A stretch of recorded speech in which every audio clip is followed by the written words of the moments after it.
Welcome to the energy storage sizing tool tutorial. Today we're going to be covering the tool itself.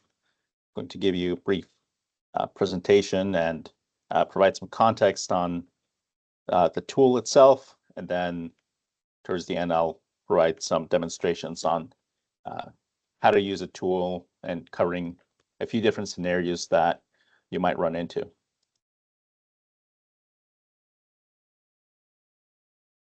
So the energy storage sizing tool is a spreadsheet-based tool designed to assist in sizing energy storage systems in accordance with the new energy storage sizing requirements. This is mainly the switch from kW to kWh. I think up until this point, SGIP applications have been sized on the peak demand, which is kW, but that has now changed to batteries now being or storage now being sized to capacity or kWh. The tool combines data from different sources to determine appropriate kWh size. And the two that we're talking about are usage and photovoltaic. You'll notice that batteries are not included here. The reason why that is because batteries act as a load shifting mechanism, and since they don't reduce the load itself, the load is calculated from usage and the PV system production. There's also another feature that has been implemented to the tool, and that is to account for any future load growth scenarios.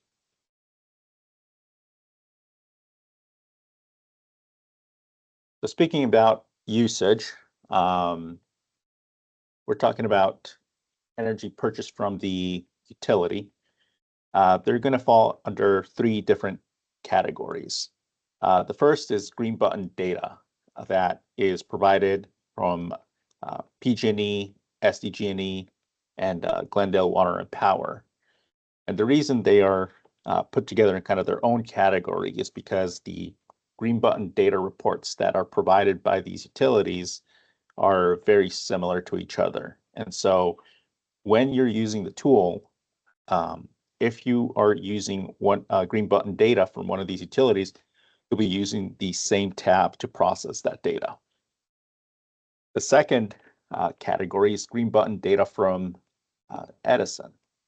And the reason why that's in its own category is because even though it is green button data, the reports that are supplied by SCE are significantly different than PG&E's or SDG&E's or Glendale Water and Power's. So it needs to be processed in its own tab separately.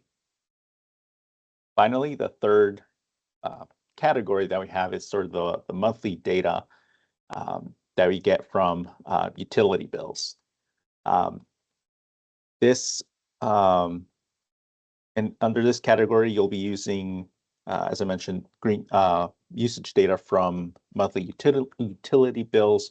And the reason for that could be that no green button data is available. And this could be that it's just green button data is not available, or the green button data is just not provided by the utility in the first place.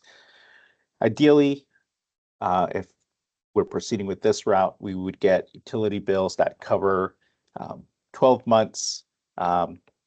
Ideally, there'll be one more bill so that when you're entering the information into the tool, sort of that last entry is sort of clear, it's not as confusing. But I'll show that in the demonstration.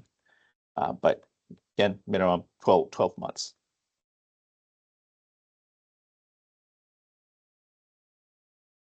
Here I have a couple of screenshots that show the different green button data reports. As I noted earlier, PG&E, SDG&E, and Glendale Water and Power have their own reports. The tab that will be used to process their green button data looks sort of like the picture on the left. For green button data that comes from SCE, You can see that sort of the report looks a little bit different, but that's the screenshot on the right. You'll also notice that there are a few more buttons just because there needs to be a bit more processing done for if the data from the report is used as is.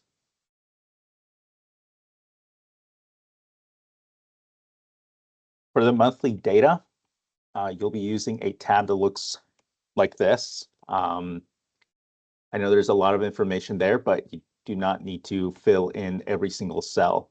Mainly, you'll start with filling out the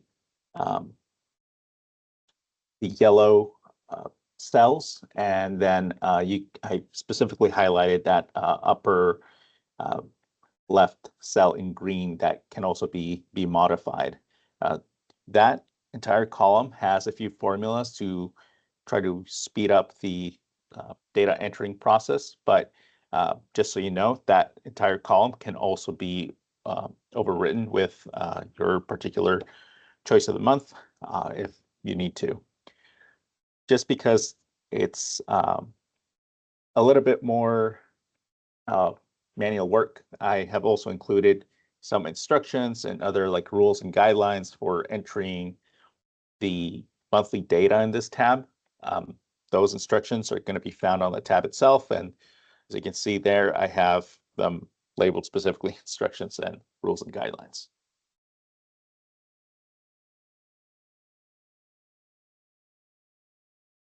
Getting into the photovoltaic portion of the data, you'll be using this tab if the system is being paired with solar.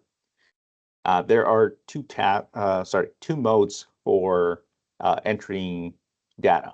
One is if you're entering data from a report like PV watts. That's the upper screenshot that you'll see there. If you've accessed PV watts report, this will look pretty familiar. There's going to be like a month, a day, an hour, and an AC system output. And the other mode is just a monthly input, and that is going to be the screenshot in the bottom. Simply clicking the button for monthly input and PV watts will allow you to toggle between both. By default, the PV watts input is the one that's used. But if you're using the monthly input, then you just have to enter the total energy produced for that month next to the corresponding month. So if you're trying to enter the PV production for the month of February, then you would put it just on the cell located to the number to the cell on the right of the number 2.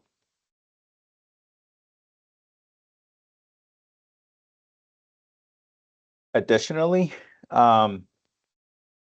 there may be some situations where you'll deal with a new PV system. So this was done to accommodate scenarios where there's going to be like a pre-existing, a new, or an expansion of a PV system.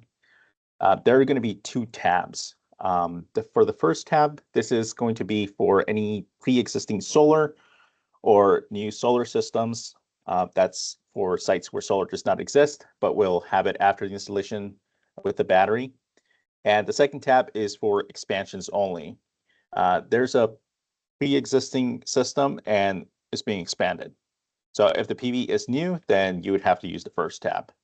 I'll stress again here to fill out everything in the project information tab correctly. And if you do, then you will get these two tabs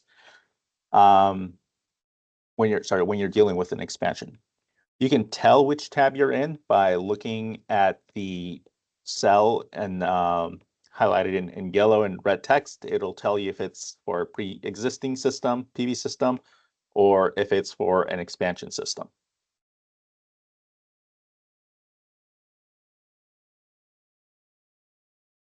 Next, I mentioned before that there is a functionality to account for future load growth.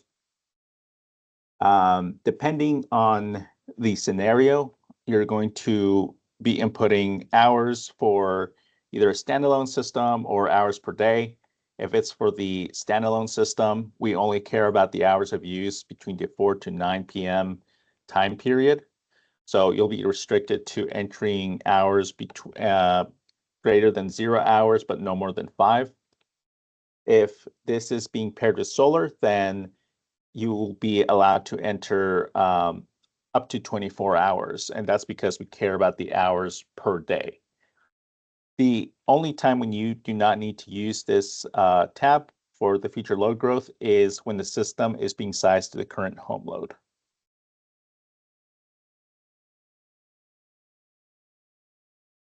Finally, there is a tab for the results, and for this tab, there's really only one button that you need to be aware of, and that's the Update Table button. Once you've gone through the entire workbook and filled in all the information and made all the selections in the project information tab, you can click on the Update Table button, and it'll provide you a breakdown of all that data on a monthly basis. It'll give you the daily generation, any future load growth, any PV generation from the data that has been provided. And ultimately, it'll tell you what the SGIP eligible battery storage size is. It'll also do a comparison on that, or give you a determination on whether that battery or that system that's being proposed meets preliminary sizing requirements.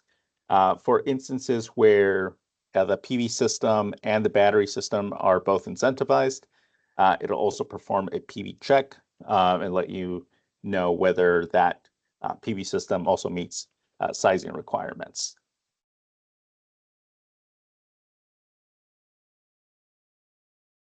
Just some tips when using the tool. The first is to enable macros. I mentioned that it's a spreadsheet-based tool. Depending on the version of Excel that you have, you may need to enable macros both inside and sort of on the file itself. To enable macros, you need to right-click on the file, click on Properties, click the Unblock button, then click Apply. And then once you open that workbook, you need to enable macros. Tip number 2 just has to do with the timestamps. I have here a screenshot of what an ideal timestamp looks like. I know there are a few different formats out there, but this is the one that's being used. So if the data that you're using doesn't look like this, then you may need to check and see if you need to do additional formatting for those timestamps. The third tip has to do with clearing data.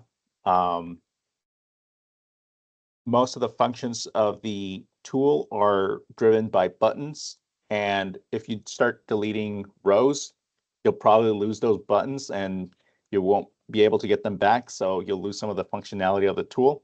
So if you need to clear any data, just hit the Reset Sheet buttons and it'll do all of that for you. The fourth tip just has to do with filling out the entire project information tab. I mentioned that there are different methodologies, different tabs. When using this tool, make sure that you're filling out the project information tab, because it will display the correct tabs that you need to populate. It will select the correct methodology, and then at the end, it'll also provide you with those additional checks for the battery and for the PV and any sort of resiliency sizing, if that's what's also being done.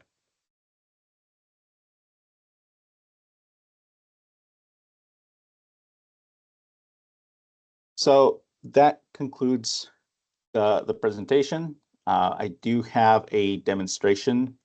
I'm going to be covering 5 different scenarios.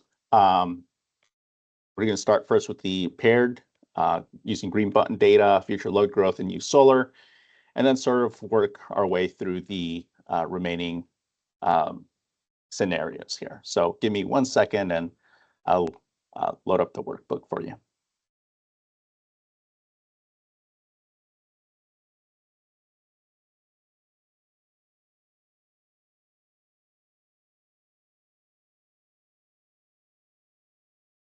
Okay, so I should be showing the tool itself, and as I showing you this here, I do want to point out that there is an instructions tab for this tool. If you click on the instructions tab, you'll notice that it'll display different screenshots of the tool and that there is some color coding. As you're using the tool, if you do have any questions, you can check on the code on the color of the tab itself, and then you can jump into this instructions tab here and just go into that section that's colored, the color that belongs to the tab, and get a little bit more in-depth information.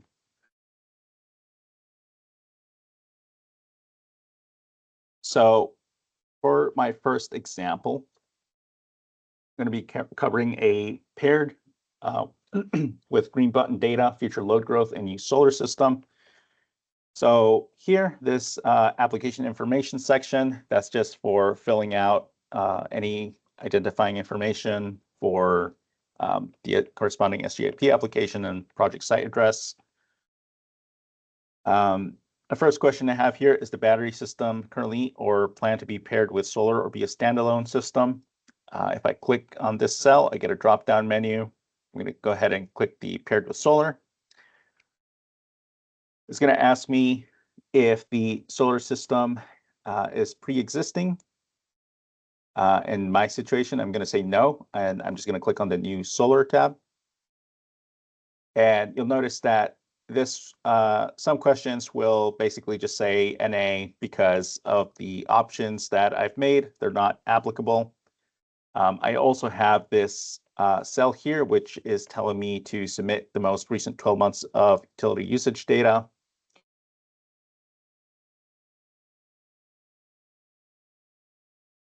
Whether the project is incentivizing battery or both battery and solar, I'm just going to go ahead and just do battery only for now. And then we get into the electrical utility. So here, you can see that I have a few different utilities listed, such as SDG&E, SE, PG&E, Glendale Water and Power. Those are the utilities for which green button data is available. If the utility that you're using is not listed here, then you would go with other, and then you would proceed to use the monthly data tab. So for now, I'm just going to go ahead with SCE just to show you a couple of different options. The next question is if green button data is available. I'm going to go ahead and click yes. And you'll notice that this new tab has now appeared. So that's going to be the tab that I would use to enter in data. So clicking on this tab, you can see that there are headers for timestamps, energy imported, exported, and a few different buttons here.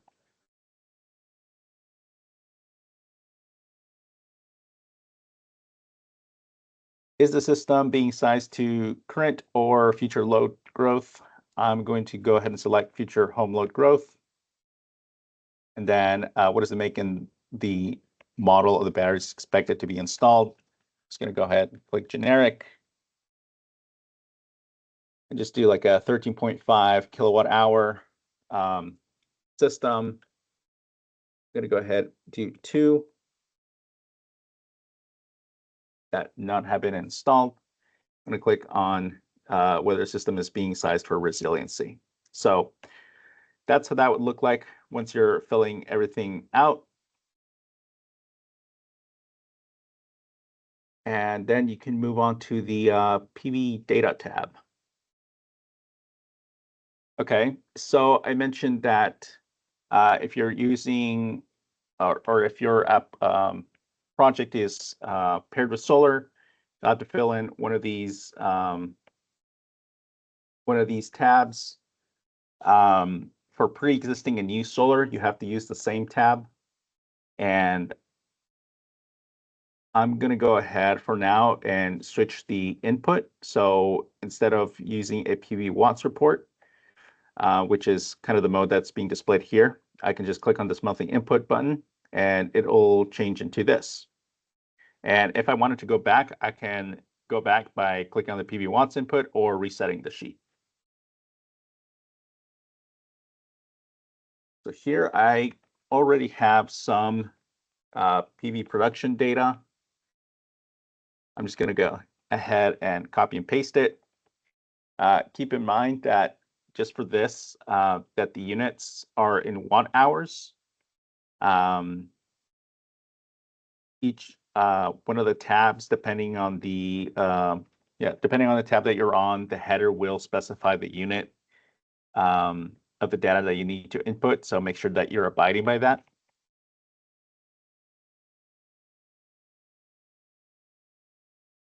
For my example, for the usage data for now, I'm just going to show you real quick the SE green button data. If I was using a report from Edison, it will look something like this. This is what we would consider an unformatted report. As you can see, there are timestamps, both beginning and ending. There's usage delivered, a lot of blanks, etc. So this is not in a form that is usable. But I can use the functionality of the workbook to get this into a usable format. So in that case, I would not copy and paste information underneath these headers. Instead, what I need to do is copy columns A, B, and C, and then go into the workbook and paste it under cell A1, overriding any headers. And then I would just proceed with formatting the green button data report. By clicking on the button, the workbook will eliminate all the blanks. It will get the timestamps into a format that is usable. And the other thing too is that it will differentiate between import and exported energy. So if I just quickly show you the report again, all of these kWh values, they're all positive, but the workbook is capable of identifying that. The other thing is that you'll see this valid period range because it will trim the data into the most recent 12 months. So any data that is in excess of 12 months will be removed. And then there is also another prompt there that says that data has been entered. That's usually where the finalize green button data button does. So once the data is good to go, you would hit the finalize green button data button. But unless you're using the format green button data report, in which case all those steps would be done all at once. So this is the timestamps that I was mentioning earlier, the ideal timestamps. So only for Edison, if the timestamps are already in this form, you don't need to format the green button data report. You can just copy and paste, then jump into trimmed data and then finalize green button data.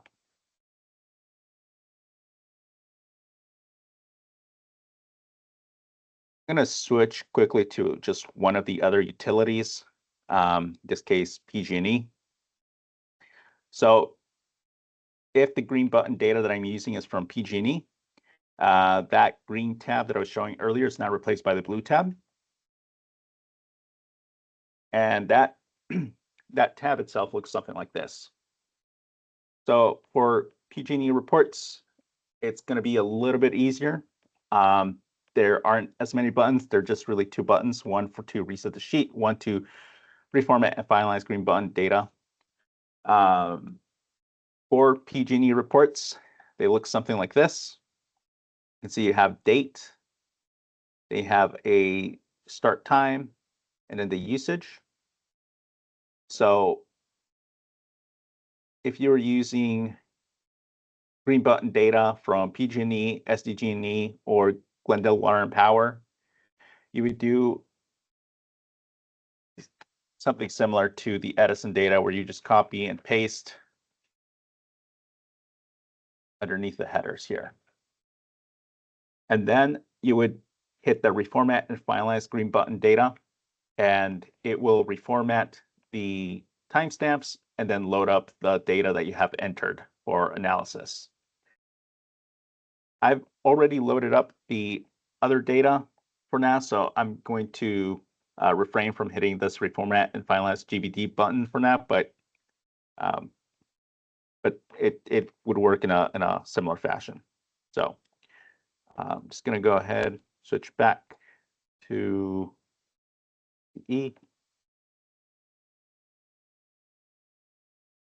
Go to future home load growth. So 1 second.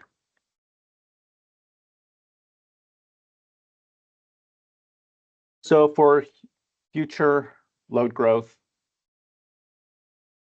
there are a couple of pieces of information that need to be entered, such as the load name, the load size, the usage hours per day.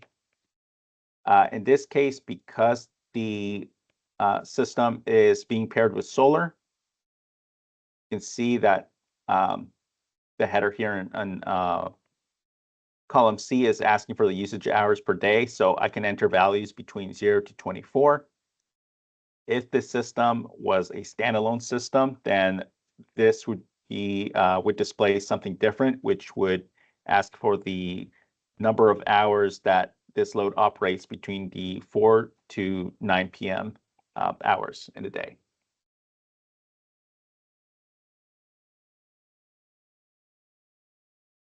So I'm just going to go ahead and enter a few load names here, and then a few load sizes.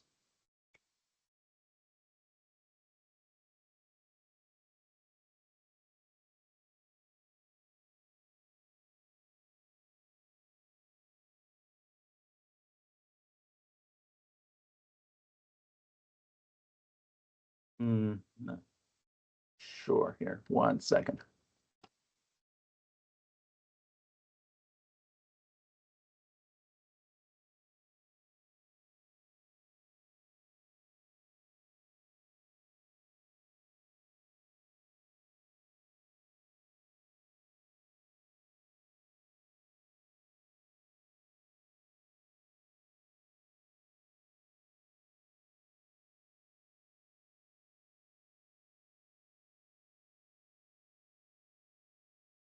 Okay, so I just went back and entered the information manually since it wasn't letting me do that for some reason.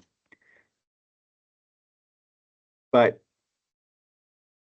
I've entered information for the PV data, information for green button data or usage information, and then future load growth. So once that's done, I can go ahead and just jump over here and just click on the update table.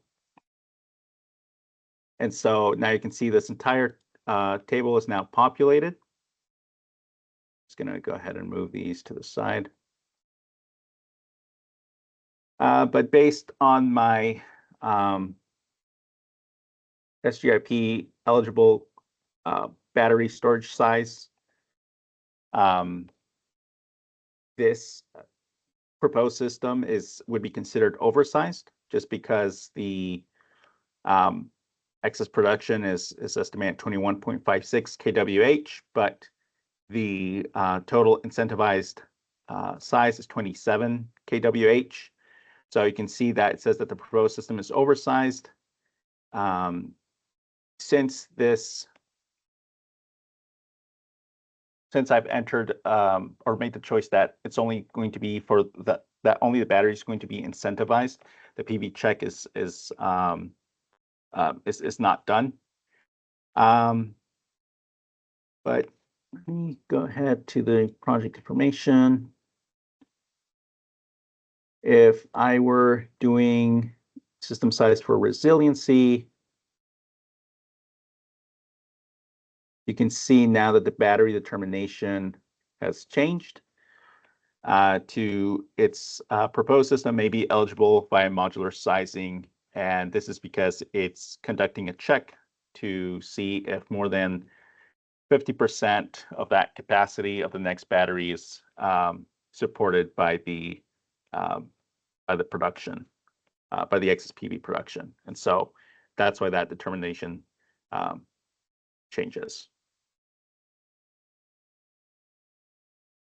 But that's how you would fill out the workbook for a situation that involves a battery paired with solar that uses green button data, future load growth, and has a new solar system. I'm going to jump back into the project information tab. I am going to run through the second scenario, which is going to be paired.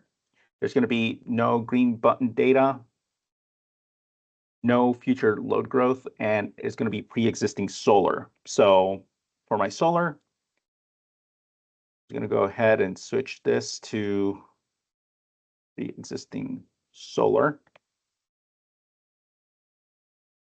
So because now this solar system is pre-existing, row 8 is now asking about the length for which that solar system has been installed. If I click on this drop-down menu, I get a couple of different options. First, whether the solar has been installed for less than a year or for 1 or more years. I am going to click on the less than 1 year for now. The prompt for green button data changes depending on the length. So if the solar system has been installed for less than a year, the developer should be submitting green button data prior to the installation of the solar system, and 12 months behind. If you select 1 or more years, then we assume that the data that they are submitting also includes the solar production, so they only need to submit the most recent 12 months of utility usage data. Also, row number 10 is now asking whether the pre-existing solar system remains the same or is being expanded. That option was not available in the previous example because the solar system was new, so it's not considered an expansion. Now that our solar system now exists, now it's asking whether that system is remaining the same or is being expanded. I'm going to leave it as remain the same. Say battery only, electrical utility. What utility? Even if I did PG&E, but if green button data is not available, or if the utility is not listed, click no here. And now I get the monthly usage data. I'm gonna go with current home load and just leave everything else the same here. So for the PV data tab, I mentioned this, that new solar systems and pre-existing PV systems would have to use the same tab. I've kept the energy produced from the last example in here, so I'm just going to reuse that. And so this tab is essentially done. Jumping into the monthly usage data tab, you're going to get this table that I showed earlier. Here, this column has some formulas. They can be overwritten if you need to. But because green button data is not supplied, all the information that we fill in this table has to come from the utility bills. So the rules for this really is just that here on cell B2, you have to enter the oldest read date start read date that you have, and then work your way downwards. And so around row 13, 14, that's going to be your most recent bill. For this, kWh imported, that's energy coming into the home from the grid. kWh exported, that's from the home to the grid.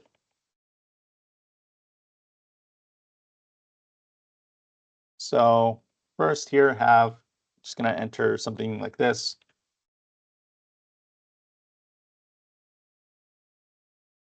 And now you see that column A has now updated. So here it's going to try and calculate the month of January based on my first start date here. And then it's going to be followed by February, March, April, and so on. Just to make a note here, the bills do not have to start, or the first month up here does not have to be for January. It could be February, it could be March, so long as every entry that comes afterwards is sequential to that bill. So if I'm entering the bill here for January, next should be for February and for March. One should not jump around or enter the bills out of order. Otherwise, the tool will not calculate that monthly usage correctly. So just to finish this bill off, I'm going to go ahead and enter the end date. Enter that. I got 158 kWh imported and then 216 exported. So you can see here, the rest of this table, what it's really doing is just showing you the breakdown of that. Since our bill began on the 23rd, shows us the first part is 23 days. The second part of that, there's 8 days, but we don't know what happened during those first 23 days. So it's going to show an imported energy of 0. And in cases like this, this is why I mentioned that for bills, it's ideal to get just one more bill or one more month to cover a time period that's a little above the 12 months, because that last bill will contain data that can make up for those first 23 days that are missing from this bill that we have here.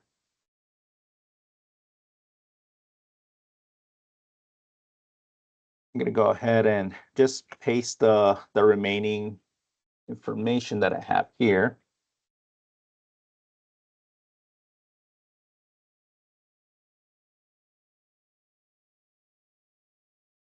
See, it's done there.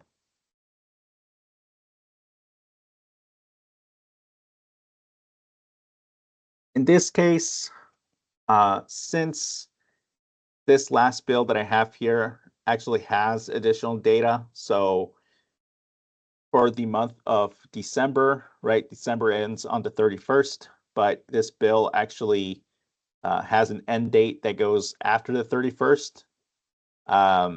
What I can do in this case is reuse the bill just to cover that additional those additional days. So if I do that, I would have to enter the exact same information. One other situation where this may occur is if the bill that is being supplied is not like a monthly bill. Some utilities provide bills that could cover more than like 30 or 31 days. It could be something like 60, maybe even 90 days. For those situations, this exact method would be used. So you would just recycle the bill, enter the exact same kWh imported, kWh exported. The whole goal is to have the month that you're trying to calculate be covered by the bill that you're entering on that same row, the row before it or the row after it. So that's why you don't really want to jump around. So to just kind of explain that a little bit more, if I look at this row right here, I'm trying to calculate 7/1/2029. You can see only part of the bill is covered in this row, so the remainder of those of that month will come from the bill above it. And same thing, if part of that bill came afterwards, then it would use the row below it. But that's all that's needed for this tab. All the way here to the right, you can see now the tabulated energy, January, February, March, the energy imported, exported, and this table here will rearrange all the information that's entered here. So that's why I said it doesn't matter if the first bill that you enter is not for the month of January. If you started with something like May, it would have the same effect. It would just rearrange everything else. So May would always be located in the same spot here in this table. But that's all that's needed to know for entering monthly usage data. So with that done, PV data, monthly usage data. I mentioned there's no future load growth, so we don't need to use that. I just go into the update, into the results tab. I can click on the update table. And all this gets updated. So the SGIP eligible battery storage size is 24.17 kWh. I've left the option that this is being sized for resiliency. So the battery determination is telling me that it's maybe eligible via modular sizing. You can see that, again, my proposed 27 kWh and my eligible storage size 24.17. So that's a little bit more than 50% of that 13.5 kWh per unit.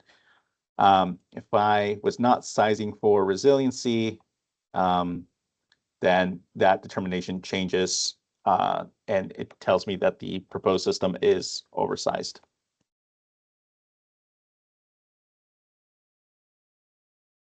So that completes the second example. For the third example, I'm going to jump back into the project information tab here. I'm going to assume, again, no green button data. So we're going to be using the monthly usage data tab.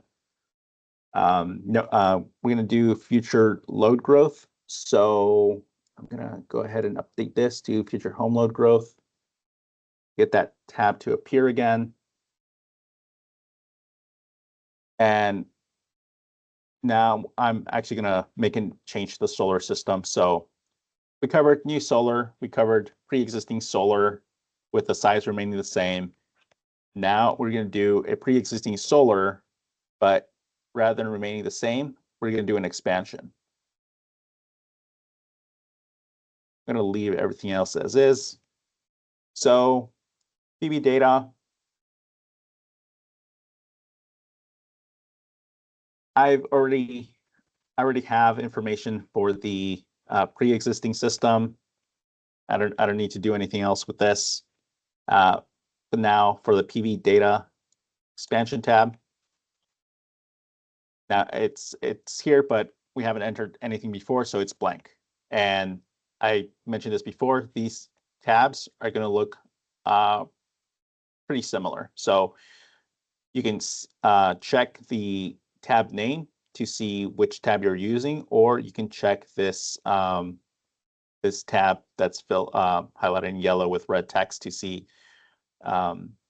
which tab you're using and what it should be used for. So this one explicitly tells you that it's for expansions. If you have a pre-existing system or a brand new PV system, it's telling you to use this previous tab here. So PV data expansion, I'm going to go ahead and do something similar, the monthly input. So it switches to that mode.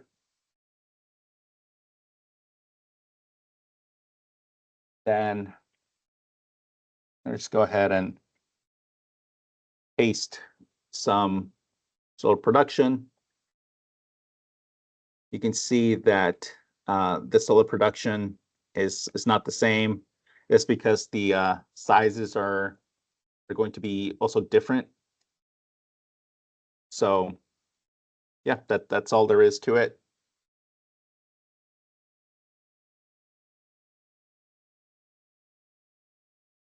Monthly usage data, we're going to reuse that same information. Future load growth, I'm going to leave this the same since we entered that information before. I'm going to go ahead here and jump into the results tab. And yeah, just go ahead and click update table. So for this this example, now you can see that the planned PV expansion, now there's information. Before it was showing as 0 because there wasn't any PV expansion. But now that there is, that row now gets populated with that information. So similar, SGIP eligible storage system size 23.79. If the system that I was proposing is 27 kWh, and I was sizing it for resiliency, it may be eligible for that. I'm just going to decrease this to, I don't know, 20 or actually 10 kWh too, and just show that it's not being sized for resiliency. So if I go into the results, for cases where a battery is not sized for resiliency, you can see it's performing that check. My proposed system is 20 kWh. Remember, 10 kWh per battery, and I'm proposing 2. So if that X is 23.79, then it meets preliminary sizing requirements. But yeah, that should be the third example, which is a paired system with no green button data, got future load growth, and a pre-existing solar expansion. So I'm going to go ahead and jump into the fourth example, which is a standalone system with no green button data and no future load growth. So, hey, Kevin. Yes. Quick question. Would it be possible to change cell B11 to battery and PV and see how that PV system check works? Yes. So can do that. So battery only, I'm going to go ahead, click battery and solar. Go back into the results. You can see for this, in this case, that PV system is oversized. For cases like this, you would ask the developer to downsize the system. But this PV check, again, is only done for applications or situations where both the battery and the solar system is being incentivized. If it's battery, then it will not perform the check. But what it's doing is comparing that home the home load, which includes basically all the information that's been inputted along with the future home load growth, and comparing that to the total PV generation, and checking to see if that's believed less than 150% or 150% or less.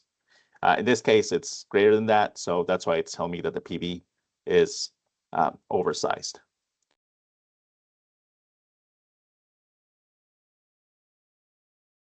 I'm going to jump back into the project information tab. I'm going to say, for now, again, battery only, because for this example, I'm going to be using a standalone system. So I'm gonna go here. Instead of paired with solar, I'm gonna switch that to a standalone system. Yeah,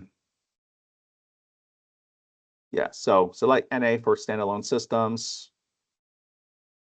You can see again, this thing now is also telling me to select NA because we don't have a solar system anymore. So NA, and then also expanded. If it's a standalone system, you can't really expand the system or expand the PV system. So NA.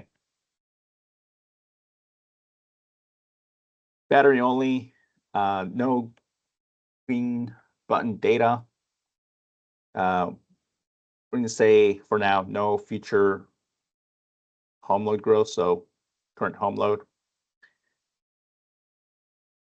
So now the only thing that needs to be filled in is the monthly usage data tab. We've already filled that out beforehand, so we can leave it as is. So all we got to do is jump into the results tab. Just click on the update table. There you go. You can see for the PV generation, all of those values are going to be 0 because we don't have a solar system. The future home load growth is going to be 0 because it's not being sized to future load growth. Yeah, but in this case, see Hey, here. Kevin. Yes. I think you're going to have to change the monthly data because the monthly data that you currently have has exported energy as well. So you may have to put in some monthly data that is just imported energy usage in this case, since it's battery only. That is correct. Yes. So if I have, if it's a standalone system and there is no PV, then these should be 0. I'm just going to make them 0 for now and see how that affects the results. So go here, update table. Yeah, the monthly data that I'm using, it's actually pretty low. So the results, it's showing me that the battery storage system size is only 2.55 kWh. Yeah, so I think that just right now has to do with just the data that I'm using. So let me see. That wasn't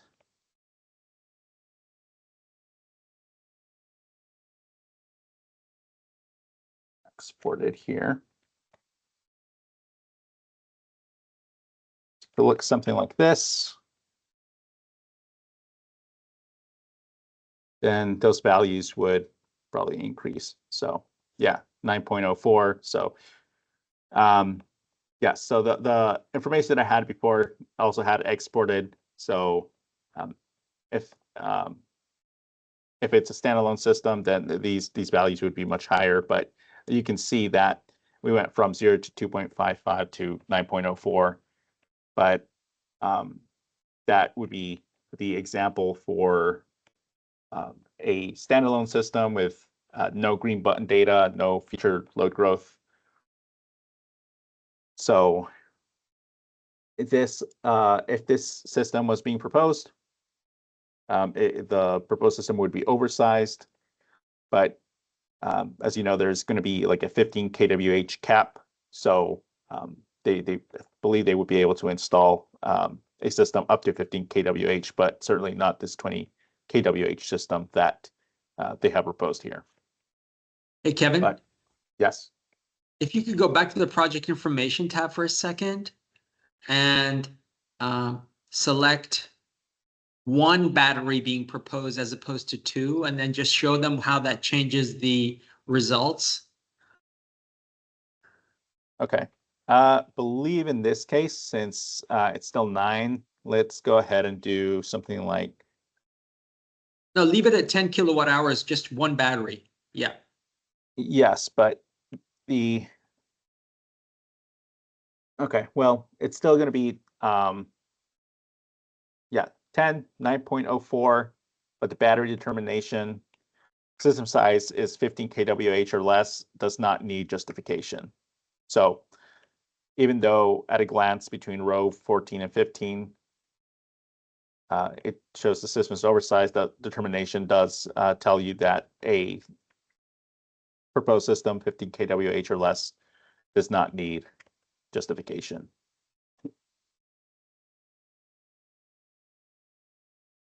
But yes, that covers the fourth example, standalone, no green button data, no future load growth.